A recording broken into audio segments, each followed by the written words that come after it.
Thinking about new and unique patterns every time you sit down to draw a mandala can be tough and time consuming. Maintaining a mandala pattern repository can definitely help you in finding the right pattern for the right mandala design at the right time without much effort and time. Hi, I'm Neha from Art and Stuff, a calligraphy and mandala artist. I make videos on art, so if you're an artist or want to become one, consider subscribing to my channel.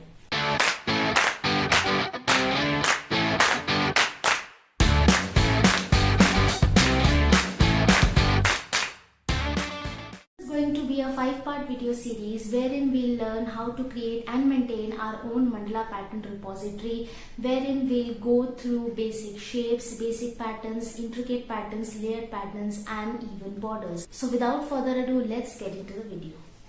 If you don't know what I'm talking about, you can check out the step-by-step procedure to draw a mandala in a YouTube video that I posted earlier.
So that's all for today's video. I hope you enjoyed learning something new. Don't forget to like and share the video and subscribe to my channel. See you next week with a new video. Bye.